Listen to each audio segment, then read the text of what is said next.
سلام، به کانال عجایب دکتر آیکیو خوش آمدید. امروز قصد داریم در مورد کشور چین و هدف و نقشه این کشور برای در دست گرفتن اقتصاد جهان با شما صحبت کنیم. پس با ما همراه باشید. عکسی که مشاهده می‌کنید مربوط به دهکده کوچک در اطراف شهر شیجن چین در سال 1980 میلادی است. ولی در مدت زمان کمتر از 30 سال به یک کلانشهر پیشرفته با جمعیتی 10 میلیون نفر تبدیل شد. در این سالها آمار رسمی فقر در چین 88 نفر از 100 نفر اعلام شده بود. ولی امروز این آمار به 4 نفر تقلیل پیدا کرده است. نرخ رشد اقتصادی سالانه چین معادل 6.8% می باشد که با اضافه کردن فاکتورهای مالی دیگر این کشور، رشد 2 برابری برای اقتصاد این کشور در 10 سال گذشته را می توان مشاهده کرد. وقتی از زاویه دیگر به این موضوع نگاه کنیم، اقتصاد ابرقدرتی مثل آمریکا با سرعت 1/3 چین در حال رشد است. چین پروژه تریلیون دلاری را برای تبدیل شدن به ابرقدرت جدید جهان شروع کرده است تا به واسطه این پروژه جریان اقتصاد جهان را در دست بگیرد. و حالا نقشه چین چیست؟ در پاکستان این بزرگراه در دست احداث است و همچنین این خط در کشور قزاقستان، این پل در کشور لاوس هم مرحله نهایی ساخت خود را سپری می‌کند. در کنار اینها این بندرگاه بزرگ هم در سریلانکا چندی قبل افتتاح شد. حالا سوالی که پیش میاد این است که این پروژه ها چه ربطی به چین دارد؟ بد نیست که بدانید تمامی این پروژه ها متعلق به کشوری است که به واسطه آن 3 قاره جهان تحت پوشش و 60% جمعیت کل جهان را تحت شعاع قرار داده است. اگر این نقاط را به هم متصل کنیم، پیدا کردن این کشور بر روی نقشه اصلا کار سختی نیست.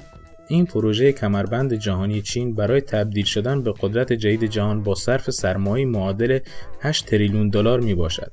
سال 2013 رئیس جمهور چین ژی جین پینگ در قزاقستان در مورد جاده ابریشم صحبت می کند.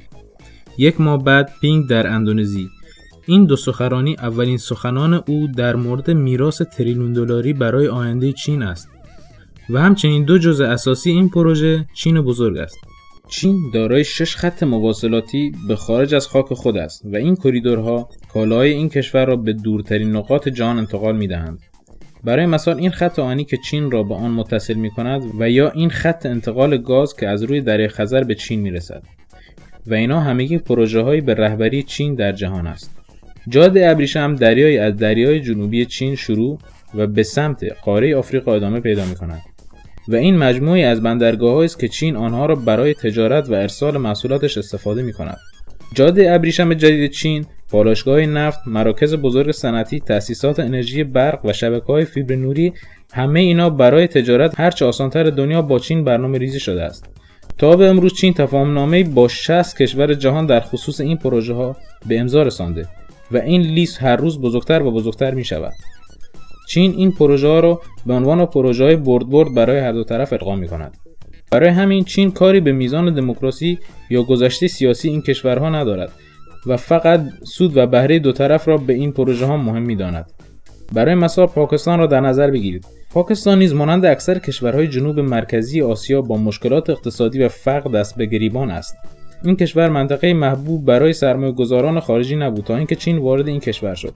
در سال 2001 چین در شهر کوچک گوادر پیشنهاد ساخت یک بندرگاه بزرگ را به پاکستان می‌دهد. نکته جالب اینجاست که این بندرگاه دقیقاً نقطه تلاقی جاده ابریشم خاکی و دریایی چین میباشد. این پروژه برای هر دو کشور بسیار سودآور بود. از این طرف پاکستان در این 8 سال بیشترین و بزرگترین سرمایه‌گذاری خارجی تاریخ خود را تجربه کرد و با ابرقدرتی مثل چین وارد روابط دیپلماتیک صمیمانه‌ای برقرار شد و از طرف دیگر چین راه اختصاصی دیگری به مراکز نفت گاز جهان یعنی خاورمیانه ایجاد کرده بود. پروژه جدید ابریشم چین با گذر از 68 کشور و تحت شعاع قرار دادن 4 میلیارد انسان اتفاق مهم در آینده اقتصادی جهان به شمار می آید. دومین بهره برداری چین از این پروژه ها را می توان انجام و تکمیل تمام پروژه های شرکت های چینی دانست.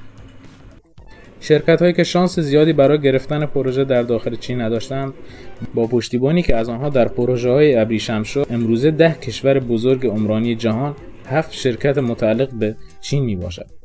همچنین چین برای تمامی کشورها پیشنهاد پرداخت وام میلیارد دلاری می دهد تا به دلیل وابستگی به چین به سمت سرمایه‌گذاران غربی نروند. اکثر این کشورها توانایی بازگرداندن این وام ها را ندارند. پس چین با اطلاع از این موضوع چرا وام‌ها را به آنها پرداخت می‌کند؟ جواب سوال بسیار ساده است. چین سال گذشته وام نیم میلیارد دلاری برای ساخت یک بندرگاه در سریلانکا به این کشور پرداخت کرد. سریلانکا منطقه مهم بر روی نقشه جاده ابریشم دریای چین محسوب می‌شود. طبق انتظار سریلانکا نتوانست در موعد مقرر وام را به چین بازگرداند. در عوض چین با قرارداد 99 ساله کنترل کامل این بندرگاه را به چین سپرد. بندرگاه شهر گواد در پاکستان هم با قرارداد 40 ساله در دست چین میباشد. و همچنین چین علاقه زیادی به انجام پروژه‌های مشابه در میانمار و جیبوتی دارد.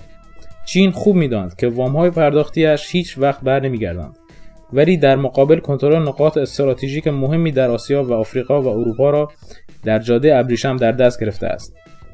تاثیرگذاری چین در 10 سال گذشته زنگ خطری برای آمریکا تنها ابرقدرت چند دهه گذشته جهان به صدا درآورده است.